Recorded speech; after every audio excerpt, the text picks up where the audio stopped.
Hello everyone, सभी को मेरा नमस्कार, राम राम, सत श्री अकाल और आदाब। मैं हूं दामिनी और स्वागत करती हूं आपका अपनी क्लास दामिनी कॉमर्स एकेडमी में। तो बच्चों, जैसे कि आपको पता है, कल तक हम समाधान विवरण अपना कंप्लीट कर चुके हैं और आज के टॉपिक जो मैंने बताया था वो होगा हमारा विनिमय विपत्र और प्रतिज्ञा पत्र और हमारा हुंडीज। ठीक है, तो सबसे पहले हम अपनी टॉपिक को कंटिन्यू करते हुए आज हम समझते हैं विनिमय विपत्र क्या है, यानी कि bill of exchange. What's the meaning of the bill of exchange. देखो, विनिमय विपत्र क्या होता है, ये विक्रेता द्वारा लिखा जाता है क्रेता को। ठीक है, तो आइए इसकी डेफिनेशन पढ़ते हैं। और ये मोस्ट इम्पोर्टेंट है, जरूरत है आपके एग्जाम में। तो जो सबसे पहले हमारा विनिमय विपत्र साध्य विलेख अधिनियम 1881 की धारा 5 के अनुसार।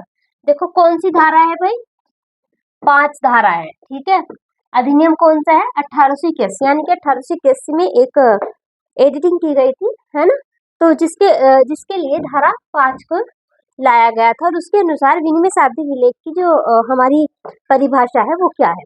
ठीक है, एग्जाम में आएगी और आप इसको एग्जाम में याद कर लिया। एग्जाम के पॉइंट ऑफ व्यू से ना आप ये डेफिनेशन जरूर याद करना, अर्थ के साथ ही हो। देखिए, विनिमय विपत्र एक शर्त रहित लिखित आज्ञा है। ठीक है, ये आज्ञा पत्र है जिस पर लिखने वाले के हस्ताक्षर होते हैं। ठीक है, एक पॉइंट समझना, जिस पर किसके हस्ताक्षर होते हैं, लिखने वाले के हस्ताक्षर होते हैं, तथा जिसमें लिखने वाला व्यक्ति किसी अन्य व्यक्ति को आज्ञा देता है। ठीक है, आज्ञा देता है, इसमें ये एक आज्ञा पत्र है, नोट आदेश पत्र। ठीक है, अन्य व्यक्ति को आज्ञा देता है कि वह निश्चित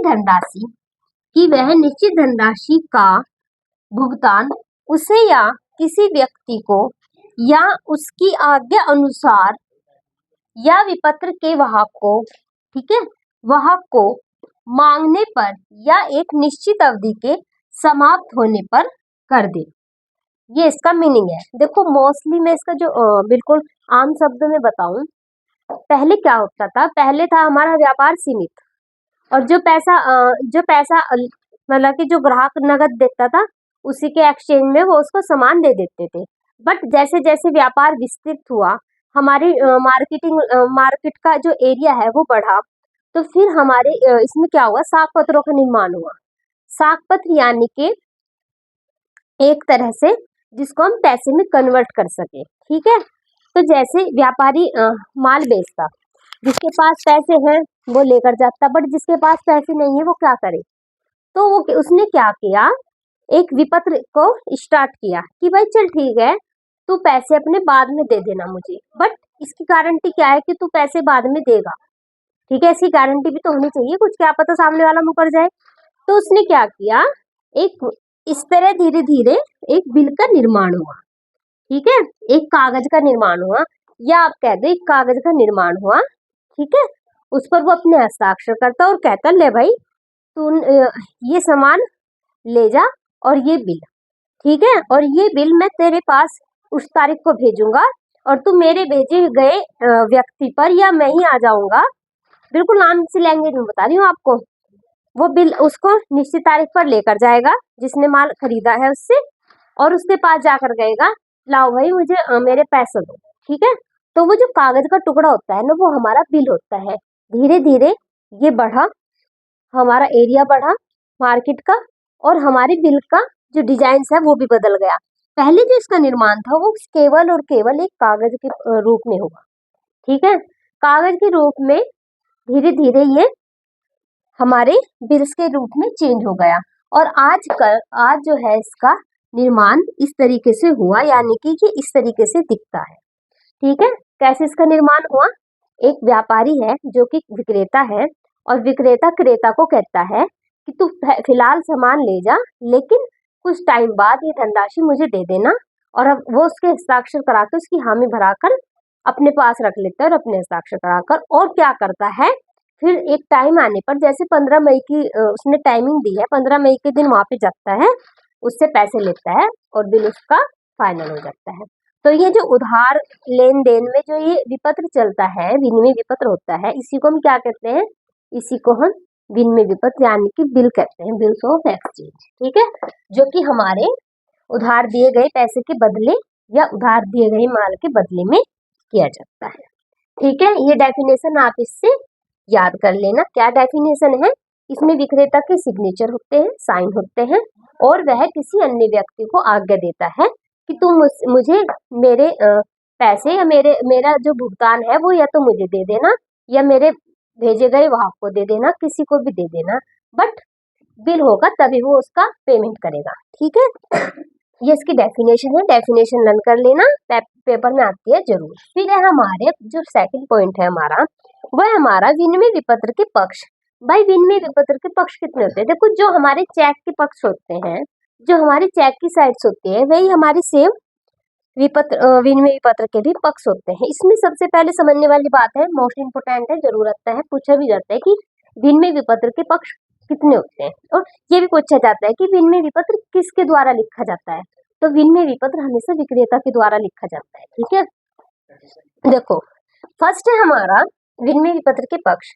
लेखक होता है, आहर्ता होता है, ड्रॉवर होता है, यानी कि वह व्यक्ति जो माल को उधार बेचता है या फिर पैसे उधार देता है, उसे हम क्या कहते हैं? उसे हम कहते हैं आहर्ता, यानी कि व्यापारी, विक्रेता। ठीक है, हम इसे यहाँ पे विक्रेता भी बोल सकते हैं, विक्रेता। ठीक है, सेल्समैन। फिर है हमारा सेकंड है जो इसका पक्ष, वह हमारा स्वीकार करता है ना, स्वीकर्ता या देनदार या आढ़ती, यानी कि देनदार जो होता है वो क्या कहता है? वह व्यक्ति जो माल को खरीदता है या उधार लेता है, वह व्यक्ति होता है जो माल को उधार खरीदता है या फिर किसी से उधार पैसा लेता है। ठीक है, ये होता है हमारा ट्रूली। फिर होता है हमारा नेक्स्ट प्राप्तकर्ता या अदाता या पेयी, जिसको विपत्र का भुगतान प्राप्त होता है। कभी कभी ये भी हो जाता है, वो लेखक जो होता है वही हमारा प्राप्तकर्ता होते हैं। जो छोटे व्यापारी होते हैं वो क्या करते हैं? वो अपना माल का जो पैसा है वो खुद ही वसूलने जाते हैं, वो किसी को नहीं बेचते। तो वो ऐसी दशा में कौन होगा? जो व्यापारी होगा, जो विक्रेता होगा, वही हमारा प्राप्तकर्ता होगा। देखो ज्यादातर आपने देखा होगा किसी भी शॉप पर जो व्यापारी होते हैं वो अपने यहाँ पे लड़के फिक्स रखते हैं कि भाई इसका काम बिल बिल रिसीव करने का है। तो जो वो लड़के होते हैं ना, जो उनके यहाँ पे काम करते हैं, है ना, तो वो होते हैं मोस्टली, क्योंकि वही प्राप्तकर्ता होते हैं, वही बिल की राशि को प्राप्त करते हैं। ठीक है, और प्राप्त करने के बाद फिर अपने व्यापारी को, अपने मालिक को देते हैं। ठीक है, तो उस दशा में तीन कंडीशन होती है, तीन पक्ष होते हैं। एक जो बेचता है सामान, सेलर, फिर जो इनके यहाँ पे जो लड़के रहते हैं वो, और फिर होता है लास्ट वाला जिसे हमने माल बेचा होता है, यानी कि जो परचेज करता है। ठीक है, अब जैसे आप एग्जांपल ले लो, कंपनी है कोई, है ना, तो कंपनी जैसे टाटा कंपनी है। ठीक है, तो टाटा कंपनी में के जो जितने भी हमारे जैसे टाटा कंपनी, आप छोटी मोटी ही कंपनी ले लो। ठीक है, तो ये थोड़ी है कि बिल्कुल कंपनी के मालिक को डायरेक्ट जाके वो सामान का जो है अपने मतलब कि अपने माल का, अपने अपने प्रोडक्ट का जो पेमेंट करना होगा वो डायरेक्ट तो नहीं करेगा जी, नहीं। जो बीच में हमारी चैन होती है ना, जो बीच में जो उनका पेमेंट को रिसीव करता है, तो वो होता है हमारा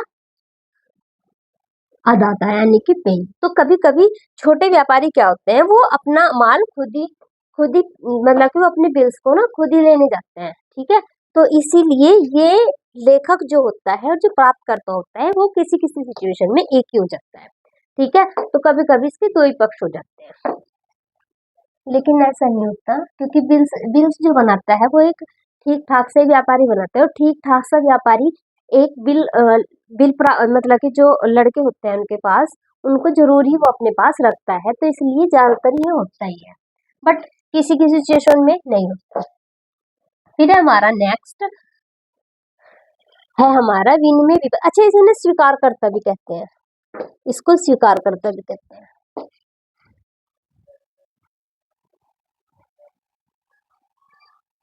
स्वीकार करता भी कहते हैं, क्योंकि इसने बिल इसको दिया, इसने स्वीकार कर लिया। ठीक है, इसने उधार माल बेचा, व्यापारी ने, इसने स्वीकार कर लिया उस बिल पर और कह दिया कि ठीक है मैं पैसे आपको दे दूंगा। ठीक है, और ये प्राप्तकर्ता जो जिसे ये रुपया देगा। ठीक है, नेक्स्ट है हमारी विनिमय विपत्र की विशेषताएं क्या है, मोस्ट इंपोर्टेंट है, जरूर आता है एग्जाम में आपकी।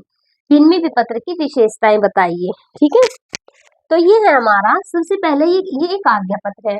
ठीक है, ये कोई आदेश पत्र नहीं है, ये एक आज्ञा पत्र है, ये कोई। ठीक है, फिर है हमारा थर्ड टिकट लगाना। इसमें एक टिकट लगा होता है जो उसकी पहचान कराता है। ठीक है, कितने का है। फिर है हमारा थर्ड लिखित रूप में। भाई ये लिखित रूप में होता है, अगर बिना लिखित रूप में आप किसी को भी जाके कह देंगे बिल दो, तो कौन सा बिल उसे नहीं पता, क्योंकि ये लिखित रूप में ही मान्य होता है। और यदि कोई कानूनी कार्यवाही होती है तो ये बिल्स जो है आपकी काम आते हैं आपकी।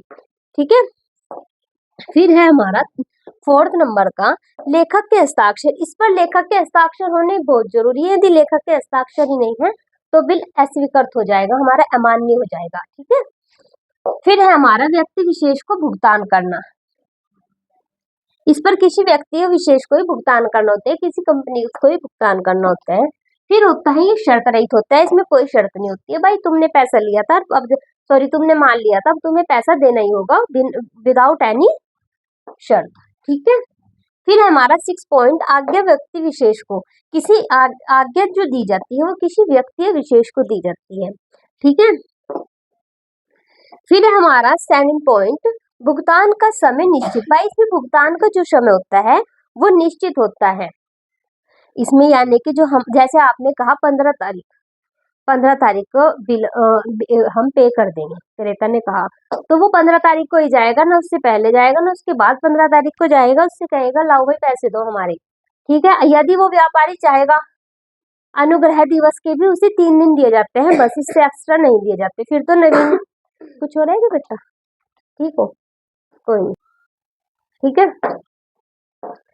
फिर उसके हाँ ये फिर जो भुगतान होता है इसका समय निश्चित होता है। ठीक है, इस तरह होता है।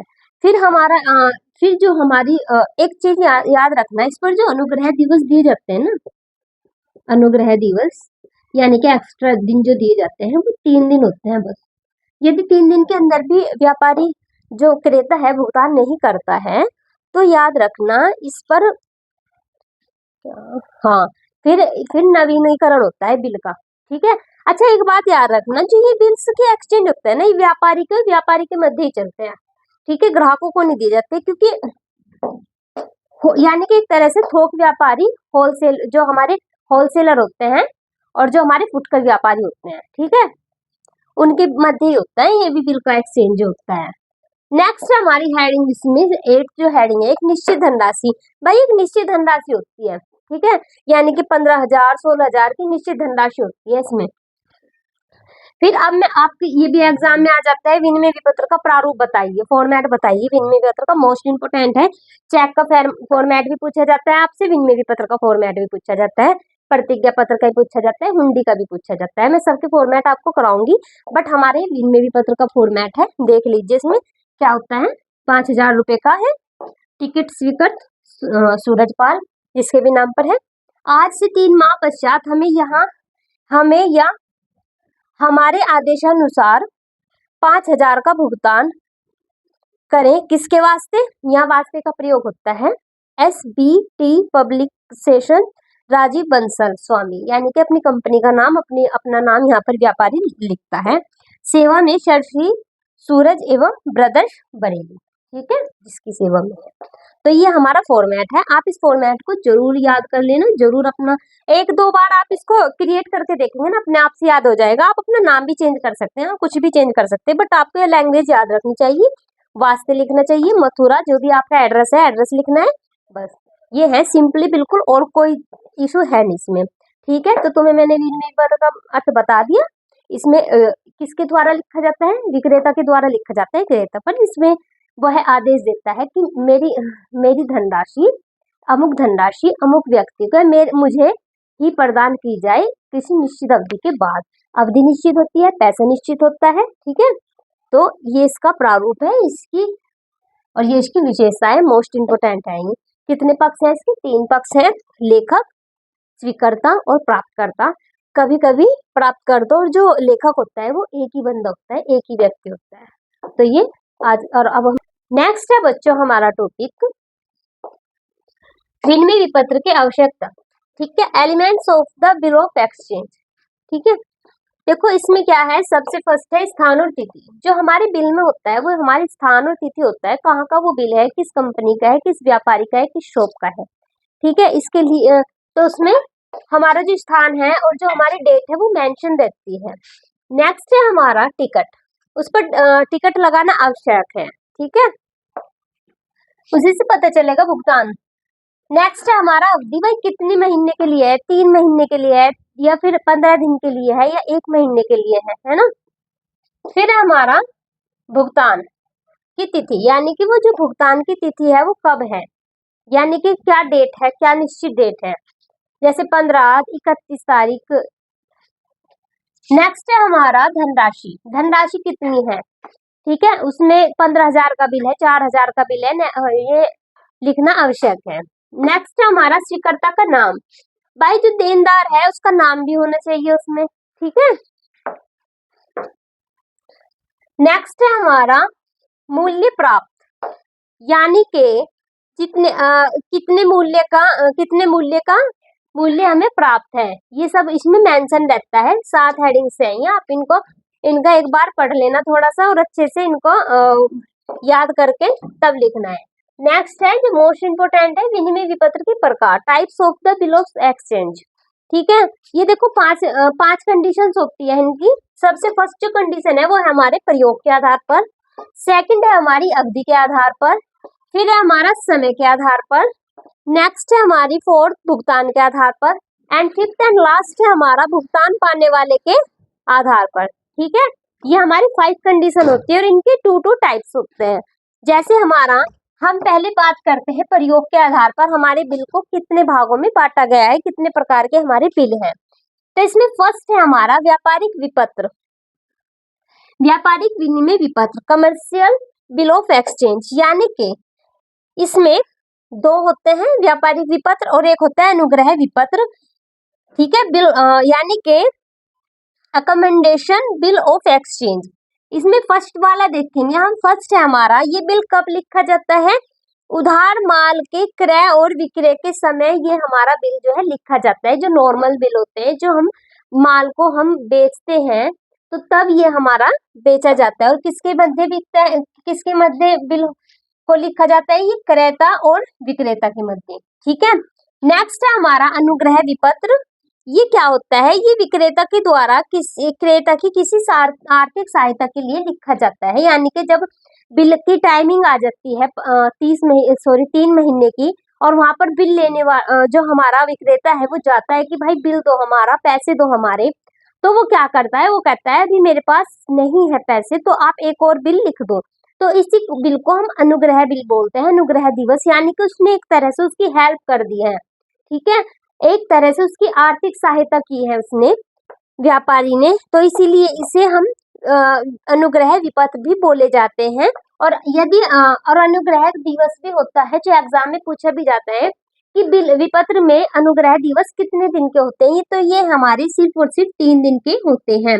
ठीक है, बाकी यदि बिल ही बनाना पड़े, नया बिल बनाना पड़े, नवीनीकरण करना पड़े, तो उसको हम बोलते हैं अनुग्रह विनिमय विपत्र। ठीक है, और ये कब बनाया जाता है, ये है हमारी सिफारिश पर बनाया जाता है, इसीलिए इसे हम सिफारिश विपत्र भी कहते हैं। ठीक है, और बिना किसी प्रतिफल के। नेक्स्ट है हमारा अवधि के आधार पर बिलों को कितने भागों में बांटा गया है, तो ये है इसके 2 प्रकार। नंबर 1 है हमारा दर्शनी विनिमय विपत्र, ठीक है, साइड बिल ऑफ एक्सचेंज, और सेकंड है हमारा मुद्दती विनिमय विपत्र, टाइम बिल ऑफ एक्सचेंज। जो हमारा फर्स्ट टाइप है इसकी है हमारी, यानी कि दर्शनी विनिमय पत्र, जिसका भुगतान मांगने पर ही किया जाता है। ठीक है, और इसे हम दर्शन पर, मांग पर, प्रस्तुति पर आदि शब्द लिखते हैं, यानी कि ये जो बिल है इसकी जो अमाउंट है वो तभी प्राप्त होगा जब व्यापारी मांगेगा ही, कहेगा ही उसे, यानी कि जो क्रेता है वो भी उसे मांगने पर ही प्राप्त करेगा।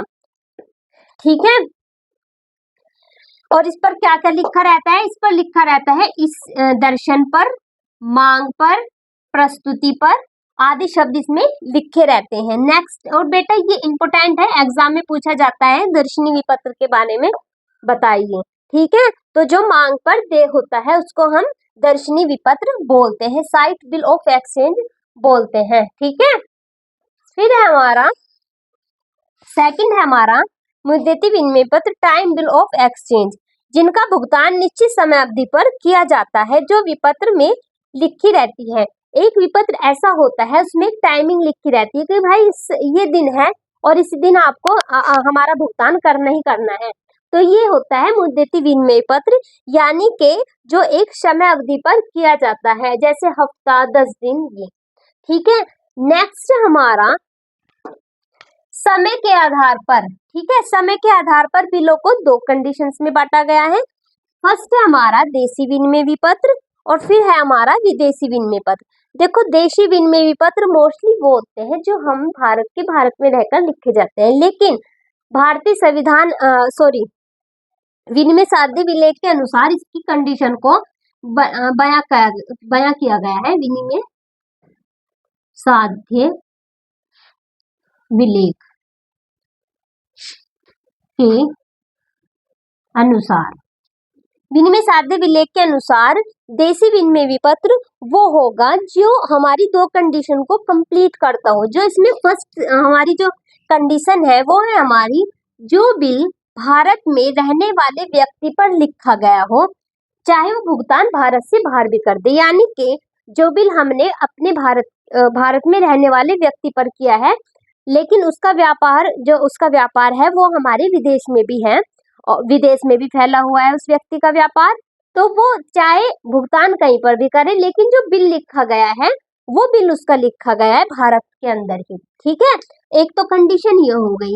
नेक्स्ट जो हमारी सेकंड कंडीशन है वो है हमारे विदेश में रहने वाले व्यक्ति पर भारत में लिखा गया हो, चाहे विदेश में रह रहा हो व्यक्ति, बट जो बिल है उसका वो भारत में लिखा गया हो और उसने भारत में ही उसकी भुगतान कर दिया गया हो। इस बिल को भी हम क्या कहते हैं, देशी विनिमय विपत्र के मध्य रखते हैं, यानी कि बिल जो है ना मोस्टली भारत में ही लिखा जाना चाहिए। ठीक है, नेक्स्ट है हमारा विदेशी विनिमय विपत्र, फॉरेन बिल एक्सचेंज, इसको हम इनलैंड भी बोलते हैं। इनलैंड यानी कि हमारी भूमि के अंदर, इनलैंड बिल ऑफ एक्सचेंज। ठीक है, इनलैंड बिल ऑफ एक्सचेंज, देशी विनिमय विपत्र को इंग्लिश में बोलते हैं इनलैंड बिल ऑफ एक्सचेंज। ठीक है, और नेक्स्ट है हमारा सेकंड पॉइंट है हमारा विदेशी विनिमय विपत्र, यानी कि फॉरेन बिल ऑफ एक्सचेंज। ठीक है, अब देखो इसमें क्या है, इसमें भी हमारी तीन कंडीशन है। ठीक है, तीन हमारी इसमें कंडीशन है। विनिमय साध्य विलेख के अनुसार विदेशी विनिमय पत्र उसे बोला जाता है जो हमारी तीन कंडीशंस को कंप्लीट करता है। जो इसमें फर्स्ट कंडीशन है वो है हमारी, ऐसा व्यक्ति जो विदेश में रहता हो। ठीक है, ऐसा व्यक्ति जो विदेश में रहता हो लेकिन भुगतान भारत में ही करता हो। ठीक है, यानी कि जो उसका बिल है वो भी चाहे भारत से बाहर लिखा, मतलब कि वो भी चाहे भारत में ही लिखा गया हो, लेकिन जो विदेश में रहता है। ठीक है, फिर है हमारी, लेकिन बिल भी विदेश में लिखा गया। ओवरऑल देखो इनमें क्या डिफरेंस है, इसमें तो लिखा गया है भारत में बिल, यानी कि जो हमारा देशी विनिमय विपत्र है, इनलैंड बिल है, ये तो लिखा गया है हमारा भारत में ही बिल, लिखने के ऊपर बात है। फिर उसके ऊपर कंडीशन चाहे कुछ भी हो। विदेशी विनिमय विपत्र में है भाई भारत से बाहर लिखा गया है बिल, ये कहाँ लिखा गया है, विदेश में, भारत से बाहर कहीं पे भी लिखा गया है। ठीक है, ऐसा व्यक्ति जो विदेश में रहता हो, भुगतान भारत में करता हो, बिल विदेश में लिखा गया हो। ठीक है, जो बिल भारत से बाहर लिखा हो और बाहर ही दे हो, यानी कि बाहर ही लिखा गया और बाहर ही हमारा दे हो। जो विदेश में लिखा गया हो किंतु भारत के व्यक्ति पर लिखा गया हो। विदेश में बिल लिखा गया लेकिन बिल लिखा गया मुकेश अंबानी पर, तो मुकेश अंबानी कहाँ के व्यक्ति है, भारत का व्यक्ति है। तो इस तरह के जो भी हमारे बिल्स होंगे वो हमारे विदेशी बिल होंगे। ओवरऑल ये है भाई, जहां पर जो बिल लिखा जा रहा है उसे उसी बिल की संज्ञा दे देंगे। अगर देश में लिखा जा रहा है, भारत के अंदर लिखा जा रहा है, तो देशी बिल, चाहे उसका भुगतान कहीं पे भी हो, चाहे वो व्यक्ति कहीं पर भी रहता हो, लेकिन बिल जो लिखा गया है वो भारत के अंदर लिखा गया है। सेकंड, जो हमारा विदेशी बिल है उसकी कंडीशन कुछ भी हो, चाहे व्यक्ति हमारे घर ही रहता हो, हमारे देश में रहता हो, कहीं पर भी रहता हो, लेकिन बाहर लिखा गया है वो, तो इसीलिए ये बस याद रखना, जो बिल भारत में लिखा गया वो देशी विपत्र, और जो बिल विदेश में लिखा गया है उसको विदेशी बिल कहते हैं। ठीक है, बस इन कंडीशंस को वो कंप्लीट करता है। ठीक है, और ये कंडीशन किसने बताई है? ये बताई है हमारी विनिमय साध्य विलेख के अनुसार। ठीक है, नेक्स्ट है हमारा भुगतान के आधार पर जो हमारे बिल है उनको कितने भागों में बांटा गया है। तो इसमें फर्स्ट है हमारा प्राप्य बिल, मोस्ट इंपोर्टेंट है, एग्जाम में आता है प्राप्य बिल किसको बोलते हैं। ठीक है भाई, तो प्राप्य बिल क्या होता है? जिस बिल की रकम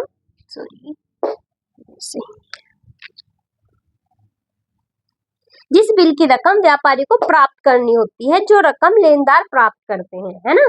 देखो यहाँ पे व्यापारी और लेनदार अलग अलग है। व्यापारी यानी कि जो बिल हमें लेनदारों से जो बिल जो राशि लेनदार प्राप्त करेंगे। ठीक है, और जिनकी रकम व्यापारी को प्राप्त करनी है वो हमारे बिल रिसीवेबल होंगे। जैसे आप एक व्यापारी हैं, आपने बिल लिख दिया किसी को, ठीक है, और वो आपको पैसा देंगे, तो ये होती है।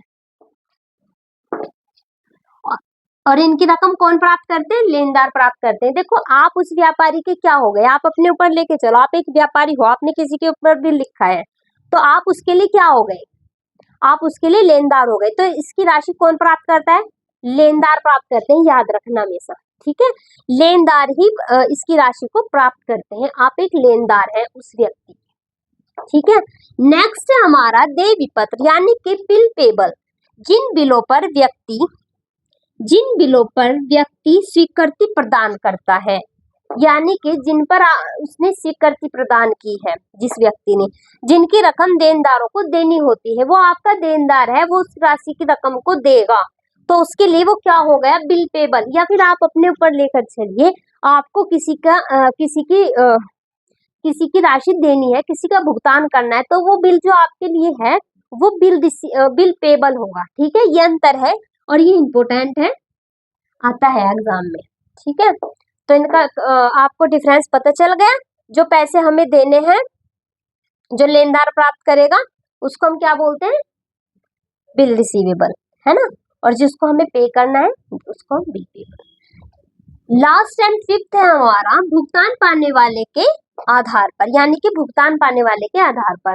देखो मैंने आपको पहले भी बताया था, हमारे जो बिल है उनके तीन वो होते हैं, मतलब कि तीन पक्ष होते हैं, है ना। लेखक होता है, उसमें स्वीकर्ता होता है और प्राप्तकर्ता होता है। तो इसमें क्या है, इसका जो कंडीशन है भुगतान पाने वाले के आधार पर कितने प्रकार का है? 2 प्रकार का है। एक है हमारा वाहक विनिमय विपत्र, जिसे हम जब भुगतान लेखक से अन्य व्यक्ति वाहक प्राप्त करता हो, यानी कि जब भुगतान है, जो हमारा भुगतान है बिल का, वो कोई और प्राप्त करेगा, वो नहीं प्राप्त करेगा जिसने लिखा है बिल, बल्कि कोई और प्राप्त करेगा। जैसे शॉप पर किसी की शॉप है, किसी की कंपनी है, उस पर लगे हुए जो लड़के होते हैं, ठीक है, या फिर लड़कियां होती हैं जो बिल रिसीव करने का काम करती है, तो वो होते हैं हमारे वाहक। तो वाहक विनिमय विपत्र यानी कि कोई अन्य व्यक्ति प्राप्त करेगा बिल का भुगतान, ना कि वो व्यक्ति जिसने बिल को लिखा है। ठीक है, सेकंड है, इसे वाहक भी बोलते हैं हम, वाहक है हमारा ये। फिर है हमारा सेकंड आदेश विनिमय विपत्र। आदेश विनिमय विपत्र है भाई फेस टू फेस, मैंने बिल लिखा है तो मैं ही अपनी पेमेंट को रिसीव करूंगा, ये होता है हमारा आदेश। जब भुगतान प्राप्त करना का अधिकार केवल लेखक को ही हो, यानी कि लेखक ही लिख रहा है और लेखक ही अपना बिल लेने जा रहा है, कोई बीच में है नहीं। ठीक है, इसको हम बोलते हैं आदेश विनिमय पत्र। तो मैंने आपको बताया ना, विनिमय विपत्र के प्रकार भाई पांच कंडीशंस होती हैं, प्रयोग के आधार पर, अवधि के आधार पर, समय के आधार पर, भुगतान के आधार पर और भुगतान पाने वाले के आधार पर। फिर इनके दो प्रकार होते हैं सभी के, व्यापारिक विनिमय विपत्र और अनुग्रह विनिमय विपत्र। अवधि के आधार पर 2 होते हैं, दर्शनी विनिमय पत्र और मुद्दती विनिमय पत्र। मोस्ट इंपोर्टेंट है, एग्जाम में पूछा जाता है। एक तो दर्शनी विनिमय पत्र पूछा जाता है, एक मुद्दती विनिमय पत्र पूछा जाता है, और एक पूछा जाता है प्राप्य बिल और देय पत्र। ठीक है, इनको आप याद कर लेना जरूर। और कभी कभी ना ये भी पूछा जाता है आदेश विनिमय पत्र किसे कहते हैं, वाहक विनिमय पत्र किसे कहते हैं। ठीक है, तो ये हमारी 5 कंडीशंस हैं। ठीक है, नेक्स्ट अब हम करेंगे अपने व्यापारिक का टॉपिक।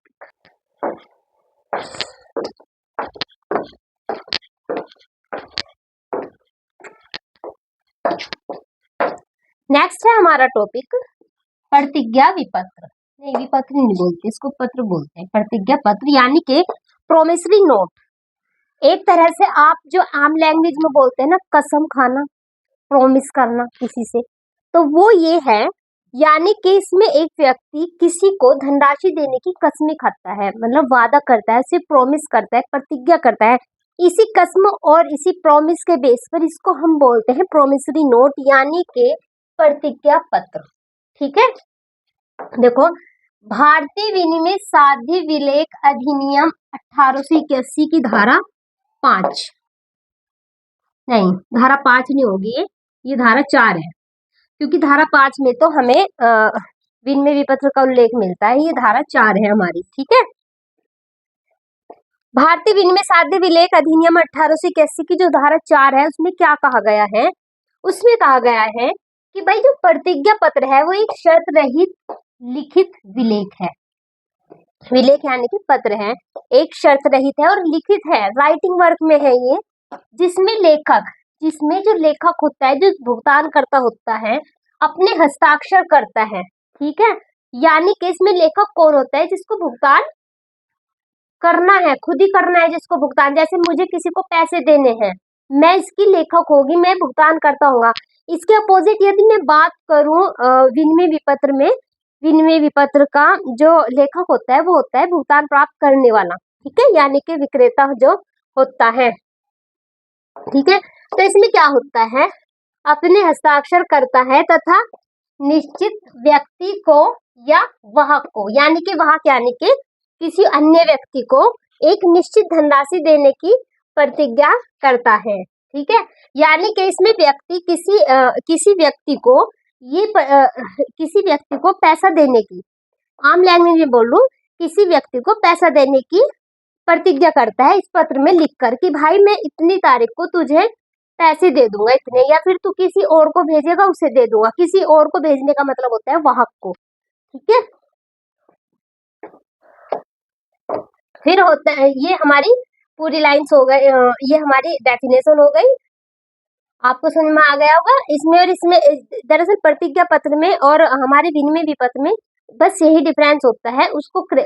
उसको पाने वाला लिखता है जो भुगतान प्राप्त करेगा, और इसको जस्ट अपोजिट देने वाला लिखता है जो भुगतान देगा किसी का। ठीक है, नेक्स्ट हमारा प्रतिज्ञा पत्र के पक्ष कितने होते हैं? भाई प्रतिज्ञा पक्ष के दो ही पक्ष, प्रतिज्ञा के हमारे दो ही पक्ष होते हैं। कौन? देखो, दो पक्ष होते हैं, आ सकते हैं आपके वेरी शॉर्ट में कि प्रतिज्ञा पत्र के कितने पक्ष होते हैं? दो पक्ष होते हैं। जस्ट अपोजिट विनिमय पत्र के कितने पक्ष होते हैं? तीन पक्ष होते हैं। ठीक है, इसके दो पक्ष में कौन कौन होता है? एक लेखक होता है और एक पाने वाला या अदाता होता है, पेय होता है।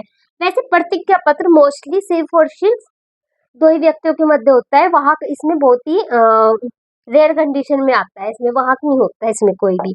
ठीक है, बट हो जाता है, ऐसा नहीं है होता नहीं है, होता है। बैंक हो जाता है भाई, बैंक कर लेता है प्राप्त उसकी धनराशि को। आजकल बैंक का ज्यादा प्रचलन है तो बैंक ही वाहक बन जाता है। ठीक है, देखो, लेखक यानी कि मेकर जो होता है, जो भुगतान करने की प्रतिज्ञा करता है, जो इसमें प्रतिज्ञा करता है कि भाई मैं इतनी पैसे आपको दे दूंगा। ठीक है, फिर है हमारा सेकंड पाने वाला या अदाता यानी कि पे, जो रुपया प्राप्त करता है। ठीक है, जो हमारा प्राप्त करता होता है। हस्ताक्षर किसके होते हैं इसमें? जो भुगतान करने वाला होता है। और जस्ट अपोजिट विनिमय विपत्र में किसके हस्ताक्षर होते हैं भाई? जो प्राप्त करेगा। ठीक है, नेक्स्ट है हमारा प्रतिज्ञा पत्र की विशेषताएं क्या है? नंबर 1 है ये लिखित होता है। ओब्वियसली लिखित ही होता है। ये मोस्टली वाली जो प्रतिज्ञा आपको ये वाली जो लाइंस मिलेगी, ये जो लाइन मिलेगी आपको हर पत्र में मिलेगी, क्योंकि पत्र नाम ही उसका होता है जो लिखित होता है, वरना वो पत्र ही क्या है ना। ठीक है, सेकंड है हमारा लिखने वाला भुगतान करने की प्रतिज्ञा करता है। इसमें लिखने वाला भुगतान करने की प्रतिज्ञा करता है कि मैं फलाना तारीख को फलाना या ऐसे आपको पेमेंट कर दूंगा। ठीक है, फलाना। फिर हमारा थर्ड पॉइंट है हमारा केवल मुद्रा का ही भुगतान होता है। भाई देखो, इसमें जो इसमें प्रतिज्ञा ली जाती है वो सिर्फ और सिर्फ मुद्रा के लिए ली जाती है और किसी के लिए नहीं। ये नहीं कह सकते आप कि मैं आपको अमुक या फिर हम आपको एक निश्चित तिथि के बाद अपने टॉप्स दे देंगे या अपने आभूषण दे देंगे। इसमें किसी भी चीज का जो होती है प्रतिज्ञा नहीं की जाती, सिर्फ और सिर्फ किसकी की जाती है, मुद्रा से रिलेटेड जितने भी हमारे लेन देन होते हैं उन्हीं से। ठीक है। थर्ड हमारा जो इसमें फोर्थ जो हमारा पॉइंट है इसमें वो है, इसमें कोई शर्त नहीं होती, जितने भी हमारे विलेख होते हैं तो कोई शर्त नहीं होती उनमें, वे सब शर्त रहित होते हैं, चाहे आपका विनिमय पत्र हो, चाहे आपका पत्र हो, चाहे आपका चेक हो, सभी ही हमारे शर्त रहित होते हैं। ठीक है। फिर हमारा फिफ्थ पॉइंट, स्वीकर्ता की आवश्यकता नहीं होती, इसमें किसी भी स्वीकर्ता की आवश्यकता नहीं होती है, भुगतान करने वाला सिर्फ और सिर्फ प्रतिज्ञा करता है कि भाई मैं तेरी धनराशि इस टाइम दे दूंगा। ठीक है, इस तरह। सिक्स है हमारा, प्रतिज्ञा पत्र में जिसका नाम होगा भुगतान उसे ही प्राप्त होगा, यानी कि जिसका नाम आपने प्रतिज्ञा पत्र में लिख दिया है सिर्फ आप उसे ही भुगतान करोगे, अन्य किसी को नहीं करोगे। यदि हाँ वो आगे जाके किसी को भी कर दे वो उसकी मर्जी है, भाई तू अपना काम देख, मैं तो तुझे पैसा दूंगा बस। ठीक है। फिर है हमारा सेवेंथ है हमारा पॉइंट, वैधानिक है। ये वैधानिक है भाई, अगर मान लो आपने प्रतिज्ञा पत्र करके टाइम टू टाइम पैसा दिया नहीं उसे, तो आप जाके पुलिस स्टेशन में केस कर सकते हो उस पर कि देखो भाई इन्होंने मुझे पैसे देने की प्रतिज्ञा ली थी, पैसे कहा था मुझे दे देंगे टाइम टू टाइम, बट दे नहीं रहे, अब क्या करें, है ना। तो पुलिस वाले जाएंगे और उसकी प्रतिज्ञा से याद दिलाएंगे। ठीक है। बट ऐसा नहीं है, ये प्रोफेशनली वर्क होते हैं, इनमें ऐसा कुछ नहीं होता है, मोस्टली कर ही देते हैं। ये वो वाली प्रतिज्ञा नहीं है जो आजकल के बच्चे खा रहे हैं। ठीक है। फिर हमारा लास्ट पॉइंट, पहचान किया जा सकता है, इसको पहचान किया जा सकता है ओब्वियसली, इसको बैंक को इसको पहचान किया जा सकता है, बैंक, क्योंकि आजकल देखो बैंक का प्रचलन बहुत ज्यादा है, बैंकिंग प्रणाली बहुत ज्यादा चल रही है, तो हम क्या करते हैं प्रतिज्ञा पत्र का जो भुगतान है वो हम बैंक को भी कर सकते हो, तो इसका पहचान किया जा सकता है, ऐसी बात। फिर है हमारा सेकंड पॉइंट, ये हमारे पॉइंट कंप्लीट हो चुके हैं, 8 पॉइंट है हमारे। ठीक है। मैंने आपको क्या क्या बताया भाई, इसके पक्ष बताए, 2 पक्ष होते हैं, फिर इसकी विशेषताएं बताई, इसका अर्थ बताया, याद रखना कौन सी धारा है, 4 धारा के अनुसार है, और विनिमय पत्र कौन सी धारा के अतिरिक्त आता है, 5। ठीक है। फिर है हमारा लास्ट प्रतिज्ञा पत्र के प्रकार, types of A promissory note. ठीक है। ये हमारे 2 प्रकार के होते हैं, 2 कंडीशंस होती है हमारी इनकी। पहली होती है हमारी दायित्व, ये रहा हमारा दायित्व के आधार पर, और लास्ट होती है हमारी इसमें देवी पत्र के दे तिथि के आधार पर, यानी कि जिस दिन आपको दे करना है। देखो भाई दायित्व, एक मिनट, जो दायित्व के आधार पर है वो हमारे 2 टाइप्स है। पहला है हमारा एकाकी प्रतिज्ञा, जब प्रतिज्ञा करने वाला व्यक्ति केवल एक हो, सिंगल हो। ठीक है। यानी कि भाई एक, जैसे तुम ही हो, आप अपने पर लेकर चलिए, आपने अपने दोस्त को कहा है मैं इतने पैसे तुझे उस डेट को दे दूंगा, तो तुम एक सिंगल हो, तुमने उसके पैसों का यूज किया, तुम ही उसे दोगे। ओके, ये हो गया सिंगल, यानी कि प्रतिज्ञा पत्र करने वाला केवल एक ही व्यक्ति हो। ठीक है। और फिर आता है संयुक्त प्रतिज्ञा पत्र, यानी कि जब संयुक्त यानी कि मिक्सचर, यानी कि 4 दोस्त हो तुम, तुम तीनों ने एक से पैसा लिया है उधार और उसे तुम पैसा दे दोगे। ठीक है, उसे तुम पैसा दे दोगे, तो इसके लिए तुम तीनों कसमें खाओगे, भाई दे दूंगा, पक्का दे दूंगा, चिंता ना करे तू। ठीक है। तो ये तुम्हारा हो जाएगा मिक्सअप, यानी कि मिक्स हो चुका है अब। तो जब 2 या 2 से अधिक व्यक्ति प्रतिज्ञा ले कि मैं धनराशि दे दूंगा, जब 2 या 2 से अधिक व्यक्ति ले, 2 तो होनी चाहिए संयुक्त में, संयुक्त बोलते हैं उसमें जब 2 होते हैं, 2 व्यक्ति होते हैं। ठीक है। सिंगल में जब सिंगल व्यक्ति कसम खाए। नेक्स्ट है हमारा दे तिथि के आधार पर। भाई दे तिथि के आधार पर आपको मैंने जैसा कि उसमें भी बताया था, मैंने आपका विनिमय पत्र भी बताया था कि 2 टाइप्स के होते हैं, दर्शनी प्रतिज्ञा पत्र होता है और एक होता है हमारे मुद्दती प्रतिज्ञा पत्र, यानी कि जिसका भुगतान मांगने पर किया जाए। ठीक है। जब तक सामने वाला नहीं मांगेगा तब तक हम उसको भुगतान करेंगे नहीं, हम भी बिल्कुल खत्म है, बिल्कुल हम तो भुगतान तभी करेंगे जब वो बिल्कुल मांगने आ जाएगा, दरवाजे पर आ जाएगा, तभी हम उसका भुगतान करेंगे, वरना हम उसका भुगतान नहीं करेंगे। ये है इसका डिफरेंस है, याद रखना आप इसको। दर्शनी बोलते हैं उनसे कि भाई साथ साथ दर्शन कर लो, बस इन छोटे छोटे वर्ड से हमें क्या पता चलता है, इन छोटे छोटे वर्ड से हमें क्वेश्चन को याद करने में से हेल्प मिलती है। दर्शन यानी कि दर्शन करने, भगवान के दर्शन, दर्शनी विपत्र यानी कि जिसका भुगतान तभी होगा जब सामने वाले के पास जाकर उसको कहेंगे कि भाई दे दे, दर्शन कराएंगे बिल्कुल अपने, तो उसको क्या बोलते हैं, दर्शनी प्रतिज्ञा पत्र, जिसका भुगतान मांगने पर ही किया जाता है। याद रखना, ये लाइन आपको जरूर लिखनी है, जिसका भुगतान मांगने पर ही किया जाता है। नेक्स्ट हमारा मुद्दती विपत्र, मुद्दतों के बाद मिलना, मुद्दत किसे बोलते हैं, समय को, टाइम को, है ना। तो मुद्दती यानी कि जिसमें अवधि लिखी हुई हो, प्रतिज्ञा पत्र में लिखित अवधि के अनुसार भुगतान करना।